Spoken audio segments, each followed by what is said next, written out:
ਭਾਈ ਅਵਤਾਰ ਸਿੰਘ ਖੰਡਾ ਦੇ ਕਾਤਲ ਮੋਦੀ ਅਤੇ ਉਸ ਦੇ ਸਾਥੀਆਂ ਤੇ ਫੌਰੀ ਕਾਰਵਾਈ ਕਰੇ ਬਰਤਾਨੀਆ। ਸਰਦਾਰ ਸਿਮਰਨਜੀਤ ਸਿੰਘ ਮਾਨ ਦੀ ਅਪੀਲ। ਸ਼੍ਰੀ ਹਰਿਮੰਦਰ ਸਾਹਿਬ ਲਈ ਧਮਕੀਆਂ ਭਰੇ ਈਮੇਲ ਭੇਜਣ ਵਾਲਿਆਂ ਨੇ ਵਰਤਿਆ ਸੀ ਡਾਰਕ ਨੈੱਟ। ਥਾਈਲੈਂਡ ਅਤੇ ਕੰਬੋਡੀਆ ਵਿਚਕਾਰ ਜੰਗ ਵਰਗੇ ਬਣੇ ਹਾਲਾਤ।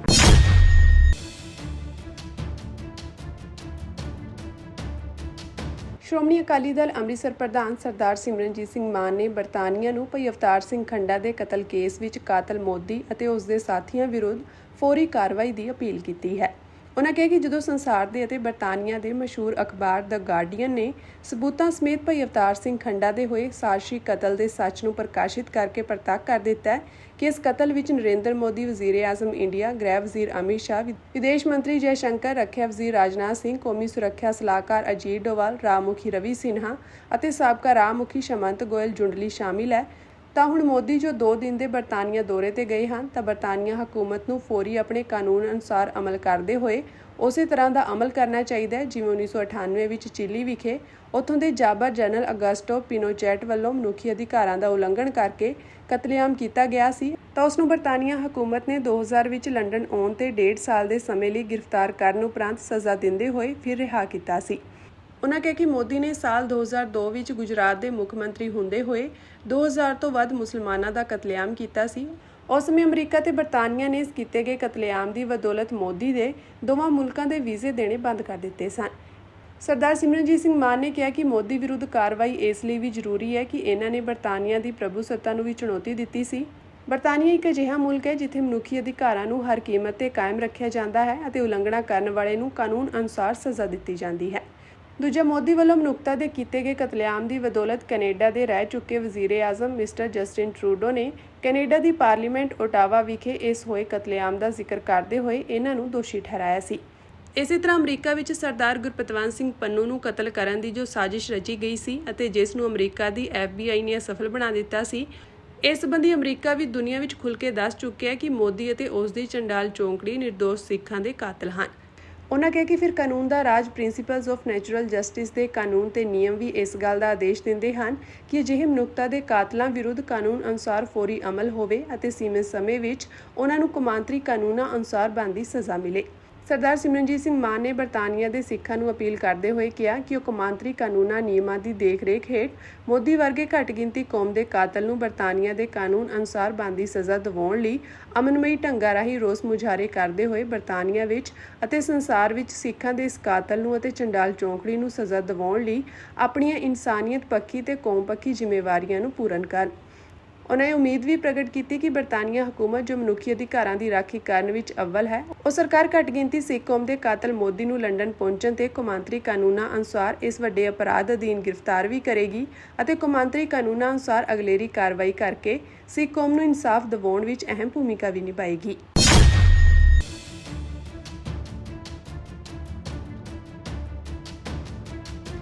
ਅੱਜ ਸਵੇਰੇ ਥਾਈਲੈਂਡ ਅਤੇ ਕੰਬੋਡੀਆ ਦੀ ਸਰਹੱਦ ਤੇ ਗੋਲੀਬਾਰੀ ਹੋਈ। ਕੰਬੋਡੀਅਨ ਸੈਨਿਕਾਂ ਵੱਲੋਂ ਕੀਤੀ ਗਈ ਗੋਲੀਬਾਰੀ ਵਿੱਚ 12 ਥਾਈ ਲੋਕਾਂ ਦੀ ਮੌਤ ਹੋ ਗਈ ਹੈ। ਇਸ ਦੇ ਨਾਲ ਹੀ 14 ਜ਼ਖਮੀ ਹੋ ਗਏ ਹਨ।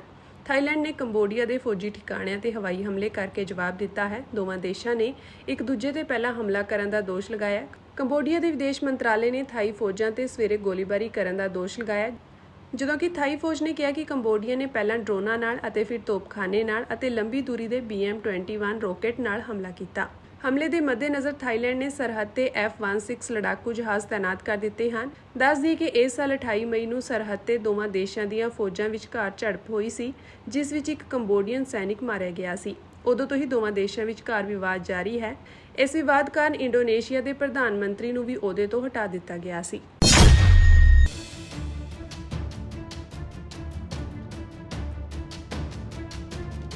ਸ਼੍ਰੀ ਹਰਿਮੰਦਰ ਸਾਹਿਬ ਨੂੰ ਧਮਕੀਆਂ ਮਿਲਣ ਤੇ ਜਿੱਥੇ ਵਿਰੋਧੀ ਪਾਰਟੀਆਂ ਮੁਲਜ਼ਮਾਂ ਨੂੰ ਫੜਨ ਵਿੱਚ ਨਾਕਾਮ ਰਹਿਣ ਤੇ ਆਮ ਆਦਮੀ ਪਾਰਟੀ ਦੀ ਸਰਕਾਰ ਨੂੰ ਘੇਰ ਰਹੀਆਂ ਹਨ, ਉੱਥੇ ਦੂਜੇ ਪਾਸੇ ਪੰਜਾਬ ਪੁਲਿਸ ਨੂੰ ਇਹਨਾਂ ਧਮਕੀ ਭਰੇ ਈਮੇਲਾਂ ਦੇ ਡਿਜੀਟਲ ਸੁਰਾਗ ਲੱਭਣ ਵਿੱਚ ਮੁਸ਼ਕਲਾਂ ਦਾ ਸਾਹਮਣਾ ਕਰਨਾ ਪੈ ਰਿਹਾ ਹੈ, ਕਿਉਂਕਿ ਇਹਨਾਂ ਨੂੰ ਭੇਜਣ ਵਾਲੇ ਸ਼ਰਾਰਤੀ ਅਨਸਰਾਂ ਨੇ ਡਾਰਕ ਨੈੱਟ ਅਤੇ ਵਰਚੁਅਲ ਪ੍ਰਾਈਵੇਟ ਨੈਟਵਰਕ ਦੀ ਵਰਤੋਂ ਕੀਤੀ ਹੈ। ਪੁਲਿਸ ਦੇ ਅਨੁਸਾਰ ਸਿਰਫ ਇੱਕ ਅਮਰੀਕਾ ਆਧਾਰਿਤ ਸੌਫਟਵੇਅਰ ਕੰਪਨੀ ਅਤੇ ਇਸ ਦੀਆਂ ਸਹਾਇਕ ਕੰਪਨੀਆਂ ਹੀ ਇਹਨਾਂ ਈਮੇਲਾਂ ਦੇ ਸਰੋਤ ਬਾਰੇ ਜਾਣਕਾਰੀ ਦੇ ਸਕਦੀਆਂ ਹਨ। ਇੱਕ ਸੀਨੀਅਰ ਪੁਲਿਸ ਅਧਿਕਾਰੀ ਨੇ ਕਿਹਾ ਕਿ ਅਸੀਂ ਉਸ ਅਮਰੀਕੀ ਕੰਪਨੀ ਨਾਲ ਸੰਪਰਕ ਕੀਤਾ ਹੈ, ਪਰ ਅਜੇ ਤੱਕ ਕੋਈ ਜਵਾਬ ਜਾਂ ਜਾਣਕਾਰੀ ਨਹੀਂ ਮਿਲੀ ਹੈ। ਦੱਸ ਦਈਏ ਕਿ 3 ਦਿਨ ਪਹਿਲਾਂ ਅੰਮ੍ਰਿਤਸਰ ਦੇ ਸ੍ਰੀ ਗੁਰੂ ਰਾਮਦਾਸ ਜੀ ਅੰਤਰਰਾਸ਼ਟਰੀ ਹਵਾਈ ਅੱਡੇ ਤੇ RDX ਧਮਾਕੇ ਦੀ ਧਮਕੀ ਮਿਲੀ ਸੀ, ਜਿਸ ਤੋਂ ਬਾਅਦ CISF ਅਤੇ ਪੰਜਾਬ ਪੁਲਿਸ ਨੇ ਉੱਥੇ ਸੁਰੱਖਿਆ ਸਖਤ ਕਰ ਦਿੱਤੀ ਸੀ। ਇਸੇ ਤਰ੍ਹਾਂ ਕਰਨਾਟਕ ਦੇ ਬਿਦਰ ਸਥਿਤ ਨਾਨਕ ਜੀਰਾ ਗੁਰਦੁਆਰੇ ਨੂੰ ਵੀ 18 ਜੁਲਾਈ ਨੂੰ RDX ਲਗਾਉਣ ਦੀ ਧਮਕੀ ਮਿਲੀ ਸੀ। ਸ਼੍ਰੋਮਣੀ ਗੁਰਦੁਆਰਾ ਪ੍ਰਬੰਧਕ ਕਮੇਟੀ ਨੂੰ 14 ਜੁਲਾਈ ਤੋਂ ਬਾਅਦ ਸ੍ਰੀ ਹਰਿਮੰਦਰ ਸਾਹਿਬ ਨੂੰ ਉਡਾਉਣ ਦੀਆਂ ਲਗਭਗ 9 ਧਮਕੀਆਂ ਭਰੀਆਂ ਈਮੇਲਾਂ ਮਿਲੀਆਂ ਹਨ। ਮਾਮਲੇ ਦੀ ਜਾਂਚ ਕਰ ਰਹੇ ਪੁਲਿਸ ਅਧਿਕਾਰੀਆਂ ਨੇ ਕਿਹਾ ਕਿ ਇਹਨਾਂ ਸਾਰੀਆਂ ਈਮੇਲਾਂ ਦੀ ਭਾਸ਼ਾ ਅਤੇ ਸਮੱਗਰੀ ਲਗਭਗ ਇੱਕੋ ਜਿਹੀ ਸੀ। ਭੇਜਣ ਵਾਲੇ ਨੇ ਤਾਮਿਲਨਾਡੂ ਦੇ ਲੋਕਾਂ ਅਤੇ ਉੱਥੋਂ ਦੀ ਸਰਕਾਰ ਵਿਰੁੱਧ ਵਾਰ-ਵਾਰ ਲਿਖਿਆ ਸੀ। ਉਹਨਾਂ ਦੱਸਿਆ ਕਿ ਸਾਨੂੰ ਪੂਰਾ ਯਕੀਨ ਹੈ ਕਿ ਇਹ ਈਮੇਲ ਤਾਮਿਲਨਾਡੂ ਤੋਂ ਭੇਜੇ ਗਏ ਹਨ, ਪਰ ਸਾਨੂੰ ਇਹਨੂੰ ਤਕਨੀਕੀ ਸਬੂਤਾਂ ਨਾਲ ਸਾਬਿਤ ਕਰਨਾ ਪਵੇਗਾ। ਅਸੀਂ ਅਮਰੀਕੀ ਸਾਫਟਵੇਅਰ ਕੰਪਨੀ ਦੇ ਜਵਾਬ ਦੀ ਉਡੀਕ ਕਰ ਰਹੇ ਹਾਂ ਅਤੇ ਕੇਂਦਰੀ ਏਜੰਸੀਆਂ ਨੂੰ ਵੀ ਸੂਚਿਤ ਕਰ ਦਿੱਤਾ ਗਿਆ ਹੈ। ਦੱਸ ਦਈਏ ਕਿ ਪੁਲਿਸ ਨੇ ਇਸ ਮਾਮਲੇ ਵਿੱਚ ਹਰਿਆਣਾ ਦੇ ਫਰੀਦਾਬਾਦ ਤੋਂ ਸ਼ੁਭਮ ਦੁਬੇ ਨੂੰ ਗ੍ਰਿਫਤਾਰ ਕਰ ਲਿਆ ਹੈ। ਉਸ ਦਾ ਲੈਪਟਾਪ ਅਤੇ ਮੋਬਾਈਲ ਜ਼ਬਤ ਕਰ ਲਿਆ ਗਿਆ ਅਤੇ ਫੋਰੈਂਸਿਕ ਜਾਂਚ ਲਈ ਭੇਜ ਦਿੱਤਾ ਗਿਆ ਹੈ। ਪੁਲਿਸ ਕਮਿਸ਼ਨਰ ਗੁਰਪ੍ਰੀਤ ਸਿੰਘ ਭੁੱਲਰ ਨੇ ਕਿਹਾ ਕਿ ਇਸ ਮਾਮਲੇ ਵਿੱਚ ਕਈ ਰਾਜਾਂ ਵਿੱਚ ਫੈਲੀ ਸਾਈਬਰ ਅਤੇ ਤਕਨੀਕੀ ਜਾਂਚ ਸ਼ਾਮਿਲ ਹੈ, ਇਸ ਲਈ ਸਮਾਂ ਲੱਗ ਰਿਹਾ ਹੈ।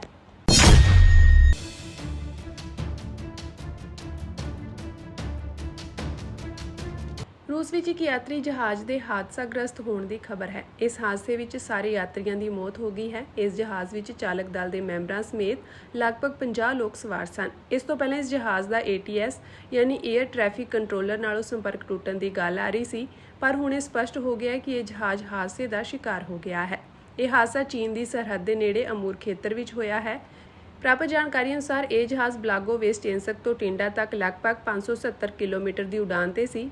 ਜਹਾਜ਼ ਵਿੱਚ 6 ਚਾਲਕ ਦਲ ਦੇ ਮੈਂਬਰਾਂ ਸਮੇਤ ਲਗਭਗ 50 ਲੋਕ ਸਵਾਰ ਸਨ। ਜਹਾਜ਼ ਨੇ ਉਡਾਨ ਭਰੀ ਸੀ, ਪਰ ਅਚਾਨਕ ਇਸ ਦਾ ATS ਨਾਲੋਂ ਸੰਪਰਕ ਟੁੱਟ ਗਿਆ। ਐਮਰਜੈਂਸੀ ਸੇਵਾਵਾਂ ਦੇ ਅਨੁਸਾਰ ਜਹਾਜ਼ ਆਪਣੀ ਮੰਜ਼ਿਲ ਤੋਂ ਕਈ ਕਿਲੋਮੀਟਰ ਪਹਿਲਾਂ ਹੀ ਰਡਾਰ ਤੋਂ ਗਾਇਬ ਹੋ ਗਿਆ ਸੀ। ਇਹ ਖੇਤਰ ਮੁੱਖ ਤੌਰ ਤੇ ਬੋਰੀਅਲ ਜੰਗਲ ਨਾਲ ਘਿਰਿਆ ਹੋਇਆ ਹੈ, ਜਿਸ ਕਾਰਨ ਬਚਾਅ ਕਾਰਜ ਮੁਸ਼ਕਿਲ ਹੋ ਗਿਆ ਹੈ। ਜਿਸ ਖੇਤਰ ਵਿੱਚ ਇਹ ਹਾਦਸਾ ਹੋਇਆ ਹੈ, ਇਹ ਸੰਘਣੇ ਜੰਗਲ ਅਤੇ ਪਹੁੰਚ ਤੋਂ ਬਾਹਰ ਦੇ ਖੇਤਰ ਹਨ, ਜਿਸ ਕਾਰਨ ਬਚਾਅ ਕਾਰਜ ਬਹੁਤ ਮੁਸ਼ਕਿਲ ਹੋ ਰਿਹਾ ਹੈ। ਇਹਨਾਂ ਖੇਤਰਾਂ ਵਿੱਚ ਹੈਲੀਕਾਪਟਰ ਅਤੇ ਹੋਰ ਐਮਰਜੈਂਸੀ ਉਪਕਰਨਾਂ ਦੀ ਵਰਤੋਂ ਕਰਕੇ ਬਚਾਅ ਕਾਰਜ ਕੀਤੇ ਜਾ ਰਹੇ ਹਨ, ਪਰ ਮੁਸ਼ਕਿਲ ਭੂਗੋਲਿਕ ਸਥਿਤੀਆਂ ਕਾਰਨ ਬਚਾਅ ਵਿੱਚ ਦੇਰੀ ਹੋ ਰਹੀ ਹੈ।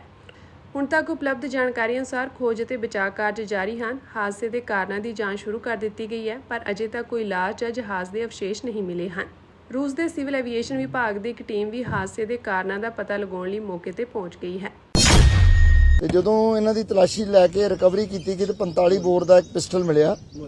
ਤੇ ਜਦੋਂ ਇਹ ਪਿਸਟਲ ਰਿਕਵਰੀ ਕਰਕੇ ਪੁਲਿਸ ਪਾਰਟੀ ਗੱਡੀ 'ਚ ਬੈਠ ਰਹੀ ਸੀ ਤੇ ਹਰਪ੍ਰੀਤ ਹੈਪੀ ਨੇ ਕਾਰਬਾਈਨ ਜਿਹੜੀ ਆ ਸਾਡੇ ਮੁਲਾਜ਼ਮ ਤੋਂ ਖੋਹ ਕੇ ਉਹਨੂੰ ਖੋਹਣ ਦੀ ਕੋਸ਼ਿਸ਼ ਕੀਤੀ। ਅੱਜ ਅੰਮ੍ਰਿਤਸਰ ਵਿੱਚ ਪੁਲਿਸ ਅਤੇ ਅਪਰਾਧੀਆਂ ਵਿਚਕਾਰ ਮੁਕਾਬਲਾ ਹੋਇਆ, ਜਿਸ ਵਿੱਚ ਗੋਲੀਬਾਰੀ ਦੌਰਾਨ ਇੱਕ ਮੁਲਜ਼ਮ ਨੂੰ ਗੋਲੀ ਲੱਗ ਗਈ। ਪੁਲਿਸ ਨੇ ਤੁਰੰਤ ਕਾਰਵਾਈ ਕਰਦਿਆਂ ਦੋਵਾਂ ਮੁਲਜ਼ਮਾਂ ਨੂੰ ਇੱਕ ਪਿਸਤੌਲ ਸਮੇਤ ਮੌਕੇ ਤੋਂ ਹੀ ਕਾਬੂ ਕਰ ਲਿਆ। ਲੱਤ ਵਿੱਚ ਗੋਲੀ ਲੱਗਣ ਕਾਰਨ ਜ਼ਖਮੀ ਹੋਏ ਮੁਲਜ਼ਮ ਨੂੰ ਇਲਾਜ ਲਈ ਗੁਰੂ ਨਾਨਕ ਦੇਵ ਹਸਪਤਾਲ ਵਿੱਚ ਦਾਖਲ ਕਰਵਾਇਆ ਗਿਆ ਹੈ। ਪੁਲਿਸ ਵੱਲੋਂ ਦਿੱਤੇ ਗਏ ਵੇਰਵਿਆਂ ਅਨੁਸਾਰ ਇਹ ਘਟਨਾ ਸਥਾਨਕ ਕੰਪਨੀ ਬਾਗ ਦੇ ਨੇੜੇ ਦੀ ਦੱਸੀ ਗਈ ਹੈ। ਇੱਥੇ ਫਿਰੌਤੀ ਮੰਗਣ ਵਾਲੇ ਮੁਲਜ਼ਮਾਂ ਅਤੇ ਪੁਲਿਸ ਪਾਰਟੀ ਦਾ ਆਮਣਾ ਸਾਹਮਣਾ ਹੋਇਆ ਅਤੇ ਪੁਲਿਸ ਵੱਲੋਂ ਉਹਨਾਂ ਨੂੰ ਫੜਨ ਦੀ ਕੋਸ਼ਿਸ਼ ਕੀਤੀ ਗਈ ਤਾਂ ਮੁਲਜ਼ਮਾਂ 'ਚੋਂ ਇੱਕ ਨੇ ਪੁਲਿਸ ਤੇ ਗੋਲੀ ਚਲਾ ਦਿੱਤੀ, ਜਿਸ ਦੇ ਜਵਾਬ ਵਿੱਚ ਪੁਲਿਸ ਵੱਲੋਂ ਚਲਾਈ ਗੋਲੀ ਨਾਲ ਇੱਕ ਮੁਲਜ਼ਮ ਜ਼ਖਮੀ ਹੋ ਗਿਆ। ਮੁਲਜ਼ਮਾਂ ਦੀ ਪਹਿਚਾਣ ਹਰਪ੍ਰੀਤ ਅਤੇ ਹਰਸਿਮਰਨ ਵਜੋਂ ਹੋਈ ਹੈ। ਪਰ ਇਹਦੇ ਪੁਲਿਸ ਨੇ ਬਹੁਤ ਵਧੀਆ ਕੰਮ ਕੀਤਾ ਔਰ ਸਿਵਲ ਲਾਈਨ ਪੁਲਿਸ ਨੇ ਜਿਹੜੇ ਦੋ ਬੰਦੇ ਮਾਸਟਰਮਾਈਂਡ ਸੀ, ਇਹ ਹਰਪ੍ਰੀਤ ਏਲੀਅਸ ਹੈਪੀ ਤੇ ਸਿਮਰਤਪਾਲ ਏਲੀਅਸ ਸਿਮਰਨ ਜੋ ਕਿ ਬਾਉਂਸਰ ਦਾ ਕੰਮ ਕਰਦਾ ਔਰ ਉਹੀ ਸਾਰੀ ਇਨਫੋਰਮੇਸ਼ਨ ਜਿਹੜੀ ਹੈ ਕਰ ਰਿਹਾ ਸੀ। ਇਹਨਾਂ ਨੂੰ ਗ੍ਰਿਫਤਾਰ ਕੀਤਾ ਇੱਥੇ ਕੰਪਨੀ ਬਾਗ ਜਿੱਥੇ ਆਪਾਂ ਖੜੇ ਆ ਦੇ ਆਊਟਸਕਰਟਸ ਦੇ ਉੱਤੇ। ਤੇ ਜਦੋਂ ਇਹਨਾਂ ਦੀ ਤਲਾਸ਼ੀ ਲੈ ਕੇ ਰਿਕਵਰੀ ਕੀਤੀ ਗਈ ਤੇ 45 ਬੋਰ ਦਾ ਇੱਕ ਪਿਸਟਲ ਮਿਲਿਆ। ਤੇ ਜਦੋਂ ਇਹ ਪਿਸਟਲ ਰਿਕਵਰੀ ਕਰਕੇ ਪੁਲਿਸ ਪਾਰਟੀ ਗੱਡੀ 'ਚ ਬੈਠ ਰਹੀ ਸੀ ਤੇ ਹਰਪ੍ਰੀਤ ਹੈਪੀ ਨੇ ਕਾਰਬਾਈਨ ਜਿਹੜੀ ਆ ਸਾਡੇ ਮੁਲਾਜ਼ਮ ਤੋਂ ਖੋਹ ਕੇ ਉਹਨੂੰ ਖੋਹਣ ਦੀ ਕੋਸ਼ਿਸ਼ ਕੀਤੀ ਔਰ ਉੱਥੇ ਇੱਕਦਮ ਹਫੜਾ ਦਫੜੀ ਮਚ ਗਈ ਤੇ ਬਲਵਿੰਦਰ ਸਿੰਘ ASI ਨੇ ਆਪਣੇ ਪਿਸਟਲ ਜਿਹੜਾ ਸਰਕਾਰੀ ਸੀ ਉਹ ਤੋਂ ਫਾਇਰ ਕੀਤਾ, ਜੋ ਕਿ ਇਹਦੇ ਲੱਤ ਤੇ ਲੱਗਿਆ। ਇੰਜਰਡ ਨੂੰ ਇਮੀਡੀਏਟਲੀ ਹਸਪੀਟਲ ਪਹੁੰਚਾਇਆ ਗਿਆ ਔਰ ਜ਼ੇਰੇ ਇਲਾਜ ਹੈ। ਪੁੱਛਗਿੱਛ ਜਾਰੀ ਹੈ। ਚਾਰੋਂ ਮੁਲਜ਼ਮ ਤੇ ਪੰਜਵਾਂ ਮੁਲਜ਼ਮ ਜਿਹੜਾ ਬਾਹਰ ਬੈਠਾ ਹੈ ਨਾਮਜ਼ਦ ਕੀਤੇ ਗਏ ਔਰ ਮੈਨੂੰ ਉਮੀਦ ਹੈ ਕਿ ਆਉਣ ਵਾਲੇ ਦਿਨਾਂ 'ਚ ਰਿਕਵਰੀਆਂ ਹੋਣੀਆਂ ਵੈਪਨਸ ਦੀਆਂ, ਬਿਕੋਜ਼ ਜਿਹੜੇ ਦੂਜੇ ਬੰਦੇ ਨੇ ਉਹਨਾਂ ਦੀ ਪੁੱਛਗਿੱਛ ਅਜੇ ਜਾਰੀ ਹੈ ਜਿਨ੍ਹਾਂ ਨੇ ਐਕਚੁਅਲ ਫਾਇਰਿੰਗ ਕੀਤੀ ਹੈ ਬੋਰਡ ਦੇ ਉੱਤੇ। ਸੋ ਮੈਂ ਸਾਰੀ ਟੀਮ ਨੂੰ ਵਧਾਈ ਦਿੰਦਾ, ਬਹੁਤ ਅੱਛਾ ਆਪਰੇਸ਼ਨ ਕੀਤਾ ਹੈ, ਜਿੰਨਾ ਕਿ ਸਾਡੀ ਜਿਹੜੀ ਕਿਸੇ ਤਰ੍ਹਾਂ ਦੀ ਜਿਹੜੀ ਸੈਂਸੇਸ਼ਨ ਫੈਲਾਉਣ ਵਾਲੀ ਜਾਂ ਕੋਈ ਸੈਂਸੇਸ਼ਨਲ ਕ੍ਰਾਈਮ ਕਰਨ ਦੀ ਜਿੰਨਾ ਕਿ ਸਹਿਮ ਫੈਲਦਾ ਸੋਸਾਇਟੀ 'ਚ, ਉਹਨੂੰ ਬਿਲਕੁਲ ਨਾਕਾਮਯਾਬ ਕੀਤਾ ਔਰ ਪੂਰੇ ਦਾ ਪੂਰਾ ਜਿਹੜਾ ਇਹ ਗੈਂਗ ਹੈ ਉਹ ਅਰੈਸਟ ਕੀਤਾ ਗਿਆ। ਪੰਜਾਬ ਦੇ ਅੰਦਰ ਆਮ ਆਦਮੀ ਪਾਰਟੀ ਦੇ ਜਿਹੜੇ ਨੇਤਾ ਇੱਥੋਂ ਲੁਟੇਰੇ ਗਏ ਨੇ ਦਿੱਲੀ ਤੋਂ ਲੁੱਟ ਕੇ ਪੰਜਾਬ, ਉਹਨਾਂ ਨੇ ਨਵੇਂ-ਨਵੇਂ ਰਸਤੇ ਲੱਭਦੇ ਨੇ ਪੰਜਾਬ ਨੂੰ ਲੁੱਟਣ ਦੇ। ਪੰਜਾਬ ਸਰਕਾਰ ਕੁਡ ਹੈਵ ਸੇਵਡ 14 ਕਰੋੜ ਤੋਂ ਲੈ ਕੇ 21.5 ਕਰੋੜ ਰੁਪਇਆ ਅਗਰ 10 ਲੱਖ ਤੋਂ ਲੈ ਕੇ 15 ਲੱਖ ਰੁਪਏ ਤੱਕ ਡਿਸਕਾਊਂਟ ਇੱਕ ਗੱਡੀ ਤੇ ਦਿੱਤਾ ਜਾਂਦਾ ਜਾਂ ਲਿਆ ਜਾਂਦਾ, ਇਹਦਾ ਮਤਲਬ ਹੈ ਕਿ ਉਹ ਪੈਸੇ ਕਿੱਥੇ ਗਏ ਨੇ, ਉਹ ਪੈਸੇ ਕਿਸੇ ਨੇ ਖਾਦੇ ਨੇ। ਪੰਜਾਬ ਵਿੱਚ ਗੱਡੀਆਂ ਦੀ ਖਰੀਦ ਨੂੰ ਲੈ ਕੇ ਸਿਆਸਤ ਭਖ ਚੁੱਕੀ ਹੈ। ਵਿਰੋਧੀ ਪਾਰਟੀਆਂ ਦੇ ਆਗੂਆਂ ਵੱਲੋਂ ਮਾਨ ਸਰਕਾਰ ਨੂੰ ਘੇਰਿਆ ਜਾ ਰਿਹਾ ਹੈ। ਇਸੇ ਤਹਿਤ ਕਾਂਗਰਸੀ ਵਿਧਾਇਕ ਸੁਖਪਾਲ ਸਿੰਘ ਖਹਿਰਾ ਵੱਲੋਂ ਪੰਜਾਬ ਸਰਕਾਰ ਨੂੰ ਘੇਰਿਆ ਗਿਆ। ਉਹਨਾਂ ਨੇ ਇਸ ਮਾਮਲੇ ਤੇ ਜਾਂਚ ਦੀ ਮੰਗ ਵੀ ਕੀਤੀ। ਵਿਧਾਇਕ ਸੁਖਪਾਲ ਸਿੰਘ ਖਹਿਰਾ ਨੇ ਸੋਸ਼ਲ ਮੀਡੀਆ ਐਕਸ ਤੇ ਮਾਨ ਸਰਕਾਰ ਨੂੰ ਘੇਰਦੇ ਹੋਏ ਕਿਹਾ ਕਿ ਜੇਕਰ ਕੰਪਨੀ ਵੱਲੋਂ ਛੋਟ ਦਿੱਤੀ ਗਈ ਸੀ ਤਾਂ ਪੰਜਾਬ ਸਰਕਾਰ ਨੇ ਛੋਟ ਕਿਉਂ ਨਹੀਂ ਲਈ। ਜੇਕਰ ਸਰਕਾਰ ਨੇ ਛੋਟ ਲਈ ਹੁੰਦੀ ਤਾਂ 14.50 ਕਰੋੜ ਰੁਪਏ ਦੀ ਬਚਤ ਹੋਣੀ ਸੀ। ਸੁਖਪਾਲ ਸਿੰਘ ਖਹਿਰਾ ਨੇ ਸਵਾਲ ਚੁੱਕਦੇ ਹੋਏ ਕਿਹਾ ਕਿ ਕੀ ਕਿਸੇ ਹੋਰ ਨੇ ਇਸ ਸੌਦੇ ਰਾਹੀਂ ਛੋਟ ਦੀ ਰਕਮ ਨਗਦ ਵਿੱਚ ਵਾਪਸ ਲਈ ਹੈ। ਮੈਂ ਡੀਜੀਪੀ ਪੰਜਾਬ ਨੂੰ ਇਸ ਸ਼ੱਕੀ ਤਰੀਕੇ ਨਾਲ ਹੋਈ ਖਰੀਦ ਦੀ ਜਾਂਚ ਕਰਨ ਦੀ ਮੰਗ ਕਰਦਾ ਹਾਂ। ਪੰਜਾਬ ਦੇ ਲੋਕਾਂ ਨੂੰ ਸੱਚ ਜਾਣਨ ਦਾ ਅਧਿਕਾਰ ਹੈ। ਦੋਸ਼ੀਆਂ ਨੂੰ ਨਿਆਂ ਦੇ ਕਟਹਿਰੇ ਵਿੱਚ ਲਿਆਂਦਾ ਜਾਵੇ। ਜਿਹੜੀਆਂ 144 ਗੱਡੀਆਂ ਟੋਯੋਟਾ ਹਾਈਲੈਕਸ ਖਰੀਦੀਆਂ ਸੜਕ ਸੁਰੱਖਿਆ ਜਿਹੜਾ ਪ੍ਰੋਗਰਾਮ ਸੀਗਾ ਉਹਦੇ ਵਾਸਤੇ, ਉਹਨਾਂ ਵਿੱਚ ਬਹੁਤ ਵੱਡੇ ਪੱਧਰ ਦੇ ਉੱਤੇ ਭ੍ਰਿਸ਼ਟਾਚਾਰੀ ਹੋਈ ਆ, ਬੇਈਮਾਨੀ ਹੋਈ ਆ, ਪੈਸੇ ਖਾਦੇ ਗਏ ਨੇ। ਜਿਹੜੀ ਗੱਡੀ ਦੀ ਇੱਕ ਦੀ ਕੀਮਤ ਜਿਹੜੀ ਆ ਉਹ 36,99,903 ਰੁਪਏ, ਜਿੰਨਾ ਟੋਯੋਟਾ ਕਿਰਲੋਸਕਰ ਨੇ ਜਾਂ ਗਲੋਬ ਟੋਯੋਟਾ ਨੇ ਜਾਂ ਜਿਹੜੇ ਵੀ ਡੀਲਰ ਤੋਂ ਇਹਨਾਂ ਨੇ ਖਰੀਦੀ ਆ, ਜਿੰਨੇ ਪੈਸੇ ਉਹਨਾਂ ਨੇ ਮੰਗੇ ਪੂਰੇ ਅਦਾਇਗੀ ਕੀਤੀ ਗਈ। ਮੈਂ ਨਾਲ ਇੱਕ ਪ੍ਰਾਈਵੇਟ ਪਰਚੇਜ਼ਰ ਦਾ ਬਿੱਲ ਆਇਆ ਵਾ, ਉਸ ਬਿੱਲ ਦੇ ਮੁਤਾਬਕ ਉਸ ਪ੍ਰਾਈਵੇਟ ਪਰਚੇਜ਼ਰ ਨੇ ਕਿੰਨਾ ਡਿਸਕਾਊਂਟ ਦਿੱਤਾ ਜੀ ਉਹਨੂੰ? 10 ਲੱਖ ਪਲੱਸ। ਇੱਕ ਬੰਦੇ ਨੇ ਇੱਕ ਗੱਡੀ ਖਰੀਦਣੀ ਸੀਗੀ, ਉਹਨੂੰ 10 ਲੱਖ ਰੁਪਏ ਦਾ ਡਿਸਕਾਊਂਟ ਇੱਕ ਗੱਡੀ ਤੇ ਦਿੱਤਾ ਟੋਯੋਟਾ ਵਾਲਿਆਂ ਨੇ। ਅਗਰ ਇੰਨਾ ਡਿਸਕਾਊਂਟ ਮਿਲੇ 10 ਤੋਂ 15 ਲੱਖ ਰੁਪਏ ਦਾ, ਦੈਟ ਮੀਨਸ ਪੰਜਾਬ ਸਰਕਾਰ ਕੁਡ ਹੈਵ ਸੇਵਡ 14 ਕਰੋੜ ਤੋਂ ਲੈ ਕੇ 21.5 ਕਰੋੜ ਰੁਪਇਆ ਅਗਰ 10 ਲੱਖ ਤੋਂ ਲੈ ਕੇ 15 ਲੱਖ ਰੁਪਏ ਤੱਕ ਡਿਸਕਾਊਂਟ ਇੱਕ ਗੱਡੀ ਤੇ ਦਿੱਤਾ ਜਾਂਦਾ ਜਾਂ ਲਿਆ ਜਾਂਦਾ, ਇਹਦਾ ਮਤਲਬ ਹੈ ਕਿ ਉਹ ਪੈਸੇ ਕਿੱਥੇ ਗਏ ਨੇ, ਉਹ ਪੈਸੇ ਕਿਸੇ ਨੇ ਖਾਦੇ ਨੇ। ਔਰ ਚੀਫ ਮਿਨਿਸਟਰ ਦਾ ਜਿਹੜਾ OSD ਰਾਜਵੀਰ ਸਿੰਘ ਘੁੰਮਣ, ਪਤਾ ਲੱਗਿਆ ਹੁਣ ਸੀ, this is a subject of investigation and inquiry. We have learned ਕਿ ਗਲੋਬ ਟੋਯੋਟਾ ਨੇ, ਬਿਕੋਜ਼ ਉਹਨਾਂ ਨੇ ਪ੍ਰੋਬੇਬਲੀ ਡੀਲ ਕਰਾਈ ਆ, ਟੋਯੋਟਾ ਗਲੋਬ ਵਾਲੇ ਵਰ ਦੀ ਇੰਟਰਮੀਡੀਏਟਰੀ ਵਰ ਦੀ ਗੋ ਬਿਟਵੀਨ ਇਨ ਦਿਸ ਡੀਲ, ਕਿ ਰਾਜਵੀਰ ਘੁੰਮਣ ਨੂੰ ਉਹਨਾਂ ਨੇ 2 ਇਨੋਵਾ ਜਿਹੜੀਆਂ ਗੱਡੀਆਂ ਨੇ ਟੋਯੋਟਾ ਇਨੋਵਾ, ਉਹਨੂੰ ਗਿਫਟ ਦੇ ਤੌਰ ਤੇ ਦਿੱਤੀਆਂ because of this deal. Apart from ਜਿਹੜਾ ਕਮਿਸ਼ਨ ਖਾਦਾ ਗਿਆ ਇਸ ਚੋਂ, ਸਾਡਾ ਇਹ ਮੰਨਣਾ ਵਾ ਕਿ ਬਹੁਤ ਵੱਡੀ ਬੇਈਮਾਨੀ ਹੋਈ ਆ। This is a grave issue of corruption related directly to the chief minister. ਇਸ ਤੋਂ ਇਲਾਵਾ ਬੀਜੇਪੀ ਆਗੂ ਮਨਜਿੰਦਰ ਸਿੰਘ ਸਿਰਸਾ ਨੇ ਵੀ ਆਮ ਆਦਮੀ ਪਾਰਟੀ ਦੀ ਸਰਕਾਰ ਨੂੰ ਘੇਰਿਆ ਤੇ ਇਸ ਮਾਮਲੇ ਦੀ ਨਿਰਪੱਖ ਜਾਂਚ ਦੀ ਮੰਗ ਵੀ ਕੀਤੀ ਹੈ। ਪੰਜਾਬ ਸਰਕਾਰ ਦਾ ਇੱਕ ਘੁਟਾਲਾ ਹੋਰ ਸਾਹਮਣੇ ਆਇਆ, ਕਿਸ ਤਰ੍ਹਾਂ 144 ਹਾਈਲੈਕਸ ਟੋਯੋਟਾ ਦੀਆਂ ਗੱਡੀਆਂ ਖਰੀਦੀਆਂ ਗਈਆਂ ਔਰ ਉਹਦੇ ਅੰਦਰ ਲਗਭਗ 14.5 ਕਰੋੜ ਰੁਪਏ ਦਾ ਅੰਡਰ ਟੇਬਲ ਪੈਸੇ ਦਾ ਲੈਣ ਦੇਣ ਕੀਤਾ ਗਿਆ। ਇਹ ਮੈਂ ਤੁਹਾਨੂੰ ਦਿਖਾ ਰਿਹਾ, ਇਹ ਇਨਵੋਇਸ ਆ ਜਿਹੜੀ ਪੰਜਾਬ ਪੁਲਿਸ ਦੀ ਆ। ਇਸ ਨੂੰ ਇਨਵੋਇਸ ਅੰਦਰ ਕਲੀਅਰ ਲਿਖਿਆ ਹੈ ਡਿਸਕਾਊਂਟ 0, ਬਿਨਾਂ ਡਿਸਕਾਊਂਟ ਤੇ ਗੱਡੀ ਖਰੀਦੀ ਔਰ ਇਹਦੀ ਵੈਲਿਊ 10 ਲੱਖ ਰੁਪਇਆ ਸਧਾਰਨ ਆਦਮੀ ਨੂੰ ਡਿਸਕਾਊਂਟ ਮਿਲਦਾ। ਇਹਦੇ ਲਾਸਟ ਤੇ ਪਹਿਲਾਂ ਮੈਂ ਆਪ ਖੁਦ ਇੱਕ ਗੱਡੀ ਦੀ ਪਰਫਾਰਮਾ ਇਨਵਾਇਸ ਮੰਗਵਾਈ, ਜਿੱਦੋਂ ਲਿਖ ਕੇ ਭੇਜਿਆ ਹੈ ਕਿ ਗੱਡੀ ਦੀ ਵੈਲਿਊ 38 ਲੱਖ ਰੁਪਇਆ ਤੇ ਡਿਸਕਾਊਂਟ 10 ਲੱਖ ਰੁਪਇਆ, 9,20,000 ਰੁਪਇਆ ਕੰਪਨੀ ਡਿਸਕਾਊਂਟ, 80,000 ਰੁਪਇਆ ਮੰਥਲੀ ਡਿਸਕਾਊਂਟ ਇਸ ਸਪੈਸ਼ਲ ਮੰਥ ਦਾ, ਔਰ 10 ਲੱਖ ਰੁਪਇਆ ਅਗਰ ਸਧਾਰਨ ਆਦਮੀ ਨੂੰ ਡਿਸਕਾਊਂਟ ਮਿਲ ਰਿਹਾ ਹੈ ਤੇ ਪੰਜਾਬ ਸਰਕਾਰ ਤੇ 144 ਗੱਡੀਆਂ ਖਰੀਦ ਰਹੀ ਸੀ, 15 ਲੱਖ ਰੁਪਇਆ ਡਿਸਕਾਊਂਟ ਮਿਲਣਾ ਚਾਹੀਦਾ ਸੀ। ਇਹ ਸਾਰਾ ਪੈਸਾ ਪੰਜਾਬ ਦੇ ਅੰਦਰ ਆਮ ਆਦਮੀ ਪਾਰਟੀ ਦੇ ਜਿਹੜੇ ਨੇਤਾ ਇੱਥੋਂ ਲੁਟੇਰੇ ਗਏ ਨੇ ਦਿੱਲੀ ਤੋਂ ਲੁੱਟ ਕੇ ਪੰਜਾਬ, ਉਹਨਾਂ ਨੇ ਨਵੇਂ-ਨਵੇਂ ਰਸਤੇ ਲੱਭਦੇ ਨੇ ਪੰਜਾਬ ਨੂੰ ਲੁੱਟਣ ਦੇ। ਮੈਂ ਇਸ ਦੇ ਵਾਸਤੇ ਅਰਵਿੰਦ ਕੇਜਰੀਵਾਲ ਜੀ ਨੂੰ ਚਿੱਠੀ ਲਿਖ ਕੇ ਆਗਰਾ ਕੀਤਾ, ਉਹਨਾਂ ਨੂੰ ਬੇਨਤੀ ਕੀਤੀ ਆ, ਕੇਜਰੀਵਾਲ ਜੀ ਇਸ ਤੇ ਕਾਰਵਾਈ ਕਰੋ। ਤੁਸੀਂ ਇਮਾਨਦਾਰੀ ਦਾ ਟੋਲ ਪਿੱਟਦੇ ਸੀਗੇ, ਅੱਜ ਤੁਹਾਡੇ ਹੀ ਮੰਤਰੀ, ਤੁਹਾਡੇ ਹੀ ਮੁੱਖ ਮੰਤਰੀ, ਤੁਹਾਡੀ ਹੀ ਸਰਕਾਰ ਉੱਥੇ ਲੁੱਟਣ ਦਾ ਕੰਮ ਕਰਦੀ ਪਈ ਆ ਔਰ ਤੁਹਾਡੀ ਜਾਣਕਾਰੀ ਤੋਂ ਬਿਨਾਂ ਕੰਮ ਨਹੀਂ ਹੋ ਰਿਹਾ। ਇਸ ਤੋਂ ਪਹਿਲਾਂ ਕਿ CBI EDI ਇਸ ਤੇ ਕਾਰਵਾਈ ਕਰੇ, ਫਿਰ CBI ED ਕਾਰਵਾਈ ਕਰੂਗੀ ਤੇ ਤੁਸੀਂ ਕਹੋਗੇ ਵੈਂਡੇਟਾ ਪੋਲਿਟਿਕਸ ਦਾ ਰੋਣਾ ਧੋਣਾ ਕਰੋਗੇ। ਅੱਛੀ ਗੱਲ ਹੈ ਕਿ ਤੁਸੀਂ ਖੁਦ ਕਾਰਵਾਈ ਕਰੋ ਔਰ ਇਹ ਜਾਣਕਾਰੀ ਜਨਤਕ ਕਰੋ ਕਿ ਕਿੰਨਾ ਲੋਕਾਂ ਨੇ ਅੰਡਰ ਟੇਬਲ 14-15 ਕਰੋੜ ਰੁਪਇਆ ਲਿਆ ਹੈ, ਉਹਨਾਂ ਲੋਕਾਂ ਦੇ ਤੁਸੀਂ ਕੀ ਕਾਰਵਾਈ ਕਰਦੇ ਪਏ ਜੇ। ਜੇਕਰ ਪੰਜਾਬ ਪੁਲਿਸ ਨੇ ਔਰ ਪੰਜਾਬ ਦੀ ਸਰਕਾਰ ਨੇ ਕਾਰਵਾਈ ਨਾ ਕੀਤੀ, ਅਸੀਂ ਇਸ ਕੇਸ ਨੂੰ ਲੈ ਕੇ ਚਾਹੇ ਕੋਰਟ ਜਾਣਾ ਪਵੇ, ਭਾਵੇਂ ਕੋਰਟ ਤੋਂ ਡਾਇਰੈਕਸ਼ਨਸ ਲੈਣੀਆਂ ਪੈਣ, ਭਾਵੇਂ ਹਾਈ ਕੋਰਟ ਤੋਂ ਲੈਣੀਆਂ ਪੈਣ, CBI ਕੋਲ ਚੰਡੀਗੜ੍ਹ ਜਾਣਾ ਪਵੇ, ED ਕੋਲ ਜਿੱਥੇ ਵੀ ਜਾਣਾ ਪਊ ਜਾਵਾਂਗੇ, ਲੇਕਿਨ ਪੰਜਾਬ ਨੂੰ ਇਸ ਤਰ੍ਹਾਂ ਇਹਨਾਂ ਲੁਟੇਰਿਆਂ ਨੂੰ ਲੁੱਟਣ ਨਹੀਂ ਦੇਵਾਂਗੇ। ਤੂੰ ਇੱਕ ਤਰ੍ਹਾਂ ਤੋਂ ਇਹ ਕਹਿ ਰਿਹਾ ਵੀ ਕਿਸਾਨੋ ਜ਼ਮੀਨਾਂ ਵੇਚ ਦਿਓ, ਜਿਹੜਾ ਕਿੱਲੇ ਦਾ ਮਾਲਕ ਆ ਉਹਨੂੰ 1000 ਗੱਜ ਦਾ ਮਾਲਕ ਬਣਾ ਰਿਹਾ, ਕਿੱਲਿਆਂ ਤੋਂ ਤੂੰ ਗੱਜਾਂ 'ਚ ਲਿਆਉਣਾ ਚਾਹੁੰਦਾ। ਸਾਨੂੰ ਜ਼ਮੀਨਾਂ ਦੇ ਮਾਲਕਾਂ ਤੋਂ ਇੱਕ ਡੱਬਿਆਂ ਦੇ ਮਾਲਕ ਬਣਾ ਦੇਣਾ ਚਾਹੁੰਦੀ ਹੈ। ਉਹ ਇੱਕ LOI ਲੈਟਰ ਜਿਹੜਾ ਜਾਰੀ ਕਰਨਾ ਹੈ, ਜ਼ਮੀਨ ਸਾਡੀ ਜ਼ਮੀਨੀ ਪੱਧਰ ਤੋਂ ਖਤਮ ਕਰਕੇ ਇੱਕ ਕਾਗਜ਼ ਪਰ ਲਿਆ ਦੇਣੀ ਚਾਹੁੰਦੀ ਹੈ। ਪੰਜਾਬ ਸਰਕਾਰ ਦੀ ਲੈਂਡ ਪੂਲਿੰਗ ਨੀਤੀ ਦਾ ਪੂਰੇ ਪੰਜਾਬ ਵਿੱਚ ਵਿਰੋਧ ਵੇਖਣ ਨੂੰ ਮਿਲਿਆ ਹੈ। ਪਿੰਡਾਂ ਦੇ ਕਿਸਾਨ ਸਰਕਾਰ ਦੀ ਇਸ ਨੀਤੀ ਨੂੰ ਪੰਜਾਬ ਵਿਰੋਧੀ ਦੱਸ ਰਹੇ ਹਨ। ਉਹਨਾਂ ਕਿਹਾ ਕਿ ਪੰਜਾਬ ਦੇ ਪਿੰਡਾਂ ਵਿੱਚ ਜਿੰਨੀ ਵੀ ਜ਼ਮੀਨ ਹੈ ਉਸ ਤੇ ਖੇਤੀ ਕਰਕੇ ਪਿੰਡੂ ਲੋਕਾਂ ਦਾ ਰੁਜ਼ਗਾਰ ਚੱਲ ਰਿਹਾ ਹੈ, ਪਰ ਜੇਕਰ ਸਰਕਾਰ ਦੀ ਇਸ ਨੀਤੀ ਨੂੰ ਲਾਗੂ ਹੋਣ ਦਿੱਤਾ ਗਿਆ ਤਾਂ ਪਿੰਡੂ ਲੋਕ ਬੇਰੁਜ਼ਗਾਰ ਹੋ ਜਾਣਗੇ ਅਤੇ ਇਸ ਨੀਤੀ ਤਹਿਤ ਬਣਨ ਜਾ ਰਹੀਆਂ ਕਲੋਨੀਆਂ ਵਿੱਚ ਪੰਜਾਬ ਦੇ ਸ਼ਹਿਰਾਂ ਦੀ ਤਰ੍ਹਾਂ ਪਿੰਡਾਂ ਵਿੱਚ ਵੀ ਦੂਜੇ ਸੂਬਿਆਂ ਦੇ ਲੋਕਾਂ ਨੂੰ ਵਾੜਿਆ ਜਾਵੇਗਾ, ਜੋ ਸਾਨੂੰ ਬਿਲਕੁਲ ਵੀ ਬਰਦਾਸ਼ਤ ਨਹੀਂ। ਇਸ ਲਈ ਅਸੀਂ ਇਸ ਨੀਤੀ ਦਾ ਵਿਰੋਧ ਕਰਦੇ ਰਹਾਂਗੇ। ਸਰਕਾਰ ਤਾਂ ਬਹੁਤ ਕੁਝ ਕਹਿੰਦੀ ਹੈ। ਸਰਕਾਰ ਸਾਨੂੰ ਕਰੋੜਪਤੀ ਬਣਾਉਣਾ ਚਾਹੁੰਦੀ ਹੈ, ਪਰ ਕਰੋੜਪਤੀ ਨਹੀਂ, ਸਰਕਾਰ ਵਿੱਚ ਦੀ ਮਨਸ਼ਾ ਦੱਸੇ ਸਾਨੂੰ ਕਰੋੜਪਤੀ ਬਣਾਉਣਾ ਚਾਹੁੰਦੀ ਹੈ। ਸਾਨੂੰ ਜ਼ਮੀਨਾਂ ਦੇ ਮਾਲਕਾਂ ਤੋਂ ਇੱਕ ਡੱਬਿਆਂ ਦੇ ਮਾਲਕ ਬਣਾ ਦੇਣਾ ਚਾਹੁੰਦੀ ਹੈ। ਉਹ ਇੱਕ LOI ਲੈਟਰ ਜਿਹੜਾ ਜਾਰੀ ਕਰਨਾ ਹੈ, ਜ਼ਮੀਨ ਸਾਡੀ ਜ਼ਮੀਨੀ ਪੱਧਰ ਤੋਂ ਖਤਮ ਕਰਕੇ ਇੱਕ ਕਾਗਜ਼ ਪਰ ਲਿਆ ਦੇਣੀ ਚਾਹੁੰਦੀ ਹੈ। ਜੇਕਰ ਉਹ ਸਾਡੀ ਕਾਗਜ਼ ਵਿੱਚ ਆ ਗਈ, ਉਹ ਟਰੰਕਾਂ 'ਚ ਪਏ ਸਾਡੇ ਰੁਲ ਜਾਣੇ ਹੈ। ਅੱਜ ਚੰਡੀਗੜ੍ਹ ਵਿੱਚ ਹੋਈਆਂ ਜ਼ਮੀਨਾਂ ਦੇ LOI ਲੈਟਰ ਉਹਨਾਂ ਦੇ ਟਰੰਕਾਂ ਵਿੱਚ ਪਏ ਹੈ। ਉਹਨਾਂ ਨੂੰ ਨਾ ਰੇਟ ਮਿਲ ਰਹੇ, ਨਾ ਜਗ੍ਹਾ ਦਾ ਪਤਾ ਲੱਗ ਰਿਹਾ। ਜਿਨ੍ਹਾਂ ਨੂੰ ਪਤਾ ਵੀ ਲੱਗ ਰਿਹਾ ਉਹਨਾਂ ਦੇ ਵਿਕ ਨਹੀਂ ਰਹੇ। ਅਸੀਂ ਉਹ LOI ਲੈਟਰਾਂ ਨੂੰ ਕਰਨਾ ਕੀ ਹੈ? ਸਾਡਾ ਜਿਹੜਾ ਆ ਪਿੰਡਾਂ ਦੇ ਰੁਜ਼ਗਾਰ ਹੈ ਉਹ ਖੇਤੀਬਾੜੀ ਨਾਲ ਜੁੜੇ ਹੋਏ ਹੈ। ਸਾਡਾ ਕਿਸੇ ਨੇ ਪੋਲਟਰੀ ਫਾਰਮ ਕਰਿਆ ਵਾ, ਸੂਰ ਫਾਰਮ ਕਰਿਆ ਵਾ, ਡੈਰੀ ਫਾਰਮ ਹੈ, ਖੇਤੀ ਕਰ ਰਹੇ, ਸਬਜ਼ੀਆਂ ਬੀਜ ਰਹੇ, ਛੋਟੇ ਕਿਸਾਨ ਹੈ।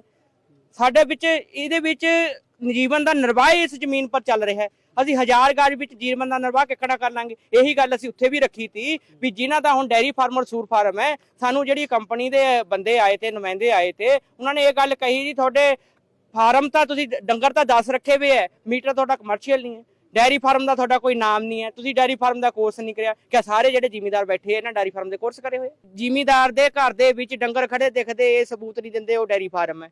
ਜੇ ਤੁਹਾਡਾ ਮੀਟਰ ਕਮਰਸ਼ੀਅਲ ਹੋਊਗਾ ਕਹਿੰਦੇ ਤਾਂ ਉਹ ਡੈਰੀ ਫਾਰਮ ਮੰਨਿਆ ਜਾਊਗਾ। ਜੇਕਰ ਉਹ ਤੁਹਾਡਾ ਪਿਗਰੀ ਫਾਰਮ ਕਰਿਆ ਹੋਇਆ, ਤੁਸੀਂ ਉਹਦੇ ਪਰ ਲੋਨ ਲਿਆ ਹੋਇਆ, ਤੁਹਾਡੇ ਖਾਤੇ ਵਿੱਚ ਜਾਂਦਾ ਹੈ, ਕੋਈ ਉਹਦਾ ਫਾਰਮ ਦਾ ਨਾਂ ਰੱਖਿਆ ਹੋਇਆ ਤਾਂ ਉਹ ਤੁਹਾਡਾ ਫਾਰਮ ਮੰਨਿਆ ਜਾਊਗਾ। ਨੀਤ ਸਰਕਾਰ ਦੀ ਲੱਗ ਰਹੀ ਹੈ ਪੰਜਾਬ ਦੀ ਕਿਸਾਨੀ ਨੂੰ ਮਾਰਨਾ, ਪੰਜਾਬ ਦੀ ਸਰਦਾਰੀ ਨੂੰ ਮਾਰਨਾ, ਸਾਡੀ ਪੱਗ ਨੂੰ ਹੱਥ ਪਾਉਣਾ, ਤੇ ਨੰਬਰ 2 ਤੇ ਪੰਜਾਬ ਦੇ ਵਿੱਚ ਬਹੁਤ ਗਿਣਤੀ ਜਿਹੜੀ ਅੱਜ ਪੰਜਾਬੀਆਂ ਦੀ ਉਹਨੂੰ ਖਤਮ ਕਰਕੇ ਬਾਹਰਲੇ ਸੂਬਿਆਂ ਦੀ ਕਰਨਾ, ਤਾਂ ਕਿ ਜਿਹੜੀ ਪੰਜਾਬੀ ਹਰ ਇੱਕ ਮੁੱਦੇ ਪਰ ਸਰਕਾਰ ਨੂੰ, ਚਾਹੇ ਉਹ ਵਿਰੋਧੀ ਧਿਰ ਦੀ ਹੈ, ਚਾਹੇ ਮੋਦੀ ਦੀ ਹੈ, ਚਾਹੇ ਇਹਨਾਂ ਦੀ ਹੈ, ਸੱਤਾ ਧਿਰ ਦੀ ਹੈ, ਘੇਰਦੇ ਹੈ, ਆਪਣੇ ਹੱਕਾਂ ਦੀ ਆਵਾਜ਼ ਚੱਕਦੇ ਹੈ, ਤਾਂ ਉਹਨਾਂ ਨੂੰ ਖਤਮ ਕਰਨਾ। ਸਾਰੇ ਲੋਕਾਂ ਨੇ ਕਹੀ ਵੀ ਲੋਕਾਂ ਦੀ ਨਾ ਸਹਿਮਤੀ ਸੀ, ਨਾ ਲੋਕਾਂ ਨੇ ਇਹ ਪਾਲਿਸੀ ਮੰਗੀ ਸੀ। ਪਾਲਿਸੀ ਤਾਂ ਹੁੰਦੀ ਆ ਨਾ ਵੀ ਥੱਲੋਂ ਲੋਕਾਂ ਦੀ ਡਿਮਾਂਡ ਆਈ ਵੀ ਲੋਕਾਂ ਨੇ ਕਿਹਾ ਯਾਰ ਸਾਨੂੰ ਆਹ ਸਹੂਲਤ ਦੇ ਦਿਓ। ਲੋਕਾਂ ਨੇ ਡਿਮਾਂਡ ਨਹੀਂ ਮੰਗੀ।